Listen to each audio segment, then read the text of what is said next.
je vous disais, ça bouge sur tous les fronts. C'est vrai aussi en politique canadienne. Tous les premiers ministres, dont François Legault, sont à Ottawa là, pour une réunion au sommet dans un contexte particulièrement tendu à bien des égards. Mais écoutez, Doug Ford aujourd'hui. It'd be a disaster for our country if the separatists got elected. It's as simple as that. We have to be a united Canada right now. There's never been a more important time in our history to make sure that we stand shoulder to shoulder. L'élection d'un gouvernement du Parti québécois à Québec serait un véritable désastre, sans parler d'un potentiel oui gagnant à un référendum. Marc-André, bon, il y a eu le discours de M. Carney sur les plaines. Il se passe quoi au Canada anglais? Ça fait 2 ans que le PQ domine dans les sondages. On a l'impression qu'ils viennent d'apprendre ça, là. Oui, c'est ça, mais ça prend tout le temps un certain temps, Paul. Tu sais, que les nouvelles du Québec se ramassent dans le Canada anglais, puis que les nouvelles du Canada anglais se ramassent ici au Québec. Là, clairement, habituellement, ça prend 3-4 jours. Là, ça a pris 2 ans. Mais là, c'est la peur présentement. Tu sais, M. Ford, là, il est dans la peur, bien sûr, avec tout ce qui se passe avec les États-Unis. Et c'est M. Ford, là, on l'a beaucoup dit, OK, c'est le capitaine Canada, mais Doug Ford, là, il y a une chose qui l'intéresse, c'est l'Ontario. Le Québec, ça l'intéresse pas, puis l'Ouest, ça l'intéresse pas, puis Maritime, il s'en fout, puis le territoire aussi. Là.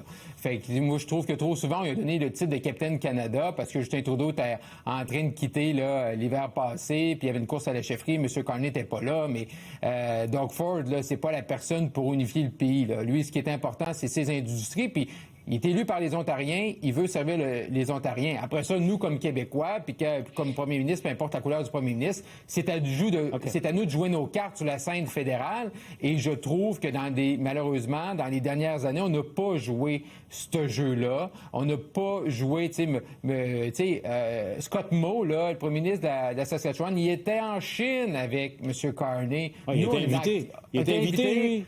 Mais il était invité à cause du canot-là. Mais nous, le port québécois, qu'est-ce qu'on a fait? On a des enjeux aussi. Mais c'est comme si on n'est pas dans la game. On n'est pas dans la game fédérale. Il faut vraiment, peu importe la couleur, peu importe les options politiques, s'investir, aller rencontrer ses collègues, former des alliances. Il faut faire ce travail-là. C'est on peut pas juste justement être là et dire on va être autonome puis on va se séparer. Il faut que tu fasses. On est dans le Canada. Jusqu'aux dernières nouvelles, on fait un référendum puis on votera si ça arrive. Mais tant qu'on est dans le Canada, faut s'impliquer au niveau fédéral. Là. Non, mais M. Ford vient nous faire la morale. Là. C'est le temps d'être shoulder to shoulder, épaule contre épaule, travailler ensemble.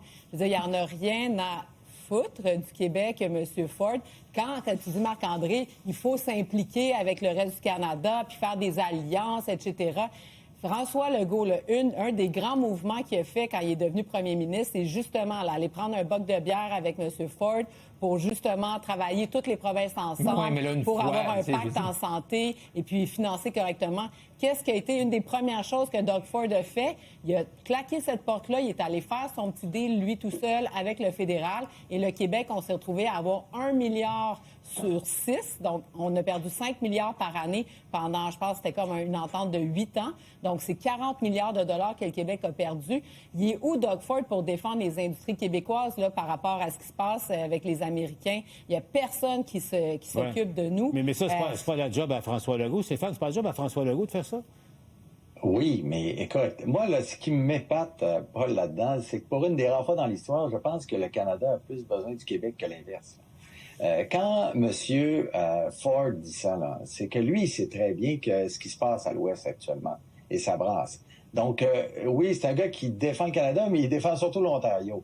Et la perte du Québec serait effectivement une perte de pouvoir pour lui, littéralement, et pour l'Ontario, il y aurait un déplacement. Donc, est-ce que c'est drôle à quel point le Québec est capable de réunir les Canadiens, mais contre lui. Mais moi, j'ai pas entendu M. Ford dire, par exemple, ben là, c'est le temps de faire une proposition qui est raisonnable ou de reconnaître leurs spécificités. Ou pourquoi de faire pression sur le fédéral pour dire la question de l'immigration, pourquoi on n'a pas réglé ça? Pourquoi on n'a pas réglé les revendications de base du Québec? Ça va être dur de remettre pour eux la patente dans le tube, parce qu'ils s'en ont pas occupés. Eux autres, ils souhaitent que le mouvement souverainiste s'endorme et là, que le contexte économique et de négociation actuelle justifie un report d'une décision sur la souveraineté, sur l'indépendance. Non. Écoutez, là, ça fait 30 ans qu'on négocie, 30 ans qu'on parle. Vous avez des choses à offrir, là. Il n'est pas encore trop tard. Il reste des fédéralistes au Québec. Mais du moins, là, venez pas dire, il est trop tard, c'est pas le temps de voter, là.